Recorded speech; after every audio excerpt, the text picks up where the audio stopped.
Hello students, मैं दीपक sir और आज क्लास 12th के लिए हम 4th यूनिट पढ़ेंगे।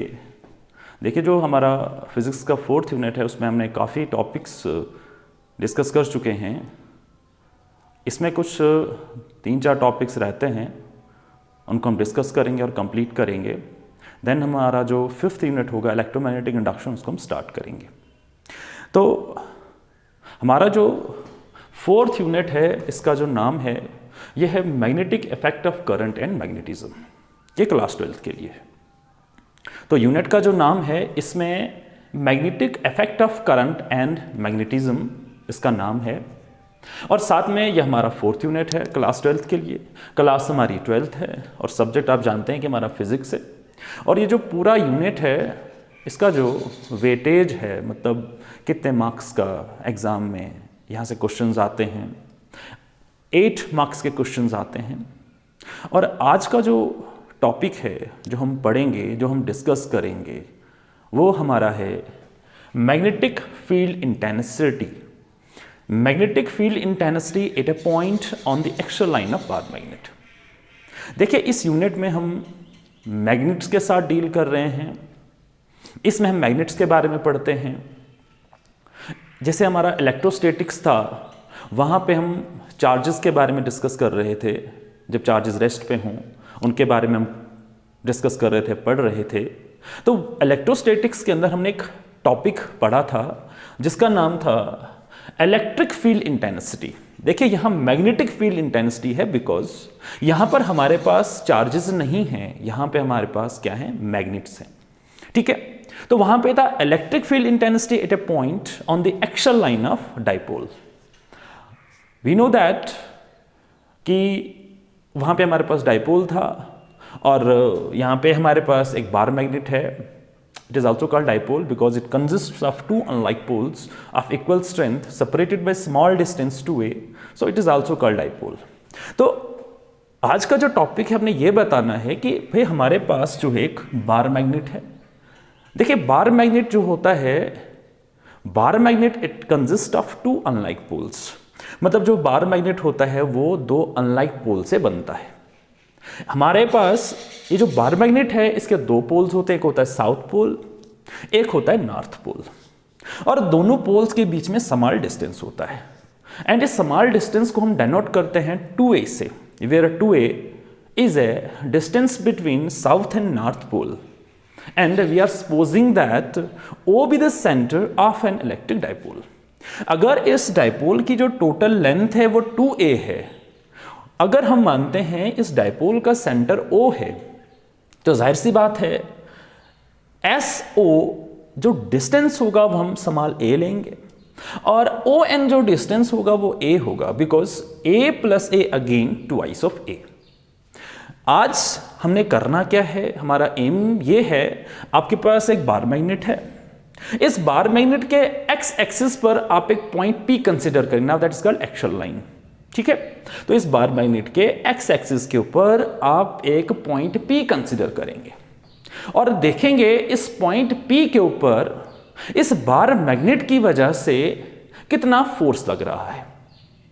और फोर्स का मतलब इस पॉइंट P के ऊपर ये बार मैग्नेट कितना फोर्स लगा रहा है, मतलब कितना मैग्नेटिक फील्ड है, कितना मैग्नेटिक फील्ड लग रहा है और उस मैग्नेटिक फील्ड का मैग्नीट्यूड कितना है। मतलब हमने बताना है कि इस पॉइंट P के ऊपर कितना मैग्नेटिक फील्ड इंटेंसिटी होगा due to this bar magnet. But we know that कि हमारे पास जो बार मैग्नेट है, it consist of 2 unlike poles, south pole and north pole. देखिए, पॉइंट P पर 2 फोर्सेस लगेंगी। पहली, पॉइंट P के ऊपर साउथ पोल भी फोर्स लगाएगा और पॉइंट P के ऊपर नॉर्थ पोल भी फोर्स लगाएगा। तो सबसे पहले हम क्या करेंगे, सबसे पहले हम देखेंगे इस पॉइंट P के ऊपर इस बार मैग्नेट का जो साउथ पोल है वो कितना फोर्स लगा रहा है और उसका मैग्नीट्यूड कितना है, हम निकालेंगे। जैसे यहां पे हमने लिखा है calculation of B1, where B1 is a magnetic field intensity at point P due to the south pole। और यहाँ पे हम यूज़ करेंगे कोलम्स लॉ और यहाँ से हम बता सकते हैं कि भाई पॉइंट P पे कितना फोर्स लगेगा ड्यू टू साउथ पोल।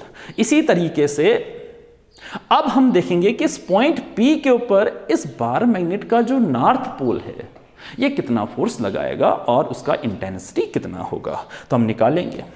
उसके बाद हम देखेंगे कि इस पॉइंट P के ऊपर कितना टोटल फोर्स लगेगा due to this whole dipole.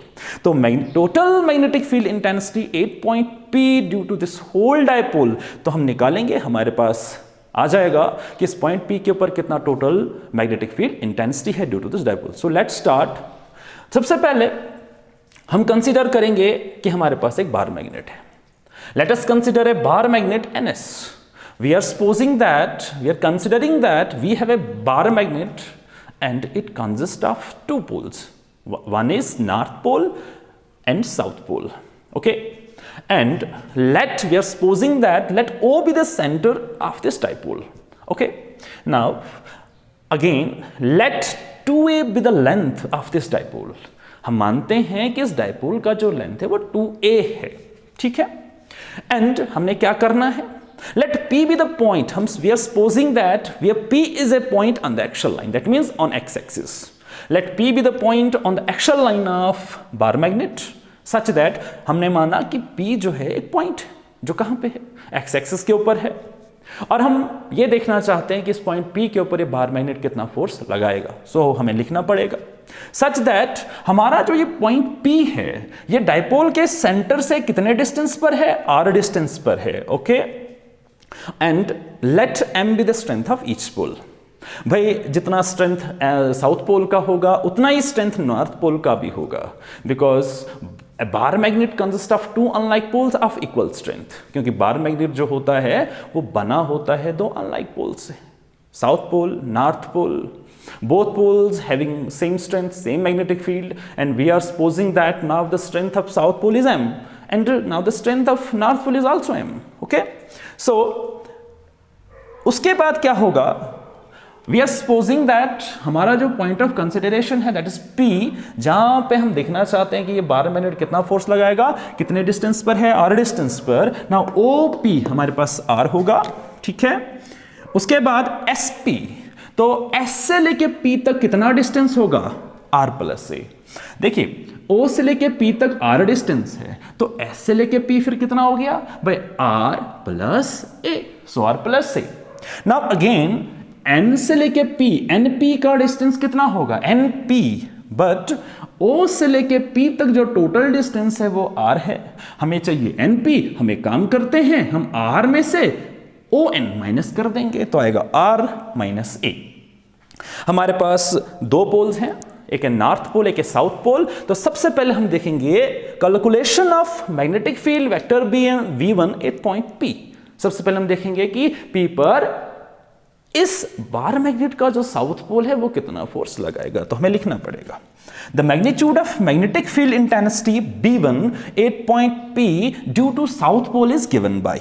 देखिए कूलम्स लॉ हमें पता है, जैसे आपने कूलम्स लॉ इन इलेक्ट्रोस्टैटिक्स पढ़ा था, डील करेगा चार्जेस के साथ, वैसे ही कूलम्स लॉ इन मैग्नेटिज्म भी होता है एंड सेम स्टेटमेंट है। Coulomb's law states that in case of magnetism the force of attraction or repulsion between two poles is directly proportional to the product of the two poles and inversely proportional to the square of distance between them।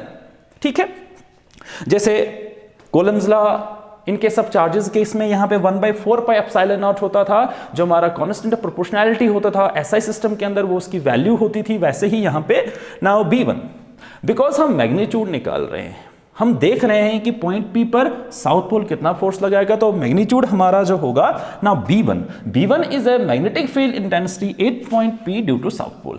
Now μ0/4 pi, where μ0 is absolute permeability of free space having value μ0 equal to 4 pi into 10⁻⁻7 Tesla, because magnetic field का जो unit होता है वो Tesla होता है और current का ampere and metre.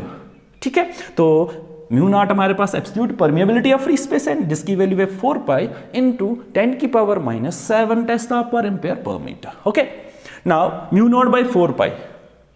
Now m, where m is the strength of south pole, and what do you mean by R plus A, where R plus A is a distance from south pole S to P ना R plus से, तो SP हमारे पास जो distance होगा R plus से, but according to the Coulomb's law of magnetism हमें डिस्टेंस का स्क्वायर लेना पड़ेगा. So this is our required magnetic field at point P due to the south पोल.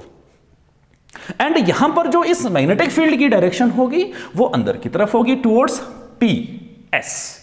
ठीक है. नाउ अगेन हमारे पास नॉर्थ पोल भी है. So magnetic field intensity at point P due to north pole is given by, so the magnitude of magnetic field at point P due to north pole is given by, again we are using here Coulomb's law of magnetism. So now B2 is equal to mu naught by 4 pi. Now M is the strength of north pole and R minus is the distance between north pole and point P. कितना है हमारा R minus A. ठीक है. और यहां पर जो B2 की, where B2 is a magnetic field intensity at point P due to north pole, इसकी डायरेक्शन बाहर की तरफ होगी along PX. सो हमें पता चल गया कि पॉइंट P के ऊपर साउथ पोल कितना फोर्स लगाएगा, पॉइंट P के ऊपर नॉर्थ पोल कितना फोर्स लगाएगा, उसका मैग्नीट्यूड कितना होगा. ओके, हमारे पास आ गया. अब हम देखेंगे कि कितना टोटल फोर्स लगेगा. Now total magnetic field intensity at point P due to the whole dipole. देखिए हमने कुछ नहीं करना है, हमने क्या करना है. Now B, where B is the total magnetic field intensity at point P. So हम यहाँ पे मॉडुलस लगाया, we are dealing with magnitude. Now modulus of vector B2 minus modulus of vector B1. ठीक है.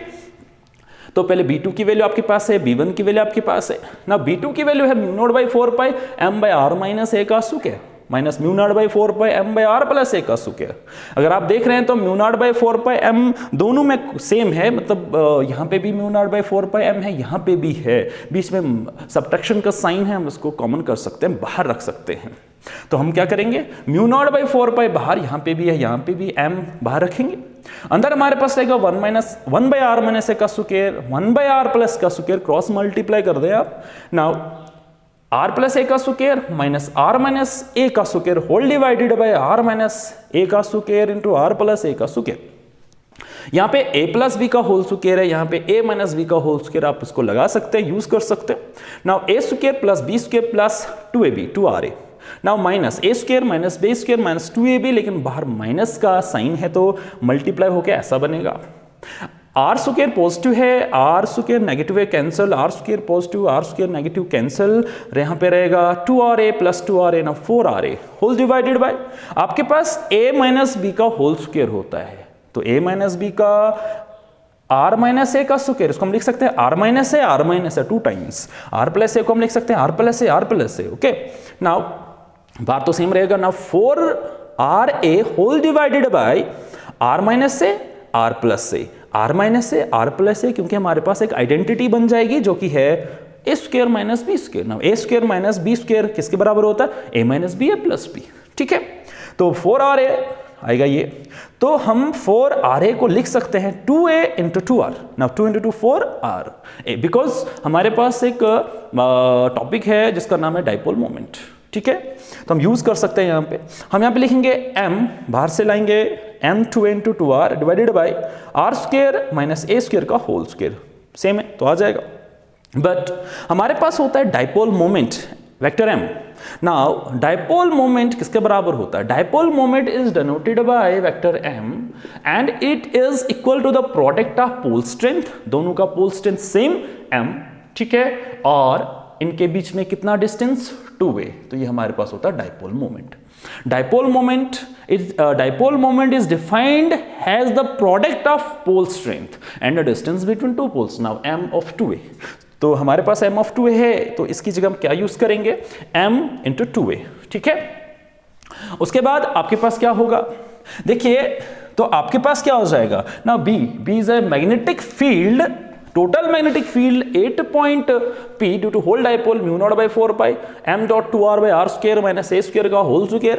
But if we are supposing that if length of magnet is very small, भाई अगर इस magnet का लेंथ 2A है, अगर इस magnet का लेंथ बहुत स्मॉल होगा, तो उस केस में ये जो R होगा ये तो ज्यादा होगा. तो पॉइंट P का मतलब R डिस्टेंस जो आपके पास पॉइंट P है या डाइपोल के सेंटर से काफी डिस्टेंस पर होगा, तो इसका लेंथ भी ज्यादा होगा. तो उस टाइम पर हम सपोज करते हैं if R square, where R square is a distance between centre of the dipole and P, so R square is greater than a square, तो इस केस में हम मानते हैं कि जो आर स्क्वायर होगा वो किसके बराबर होगा, जो ए स्क्वायर हो आर स्क्वायर के बराबर होगा। Now B equal to mu naught by 4 pi m two R by R square whole square. Now b by mu naught by 4 pi, तो यहाँ पे आएगा twice of M R by R, 2 into 2 to 4 R की power 4। Now b equal to mu naught by 4 pi 2m by R cube, because r and r goes now r cube. So this is our required magnetic field at point P due to the dipole. So यही हमको चाहिए था, यही हमने बताना था कि point P के ऊपर इस डायपोल की हेल्प से कितना मैग्नेटिक फील्ड लगेगा। Okay, thank you.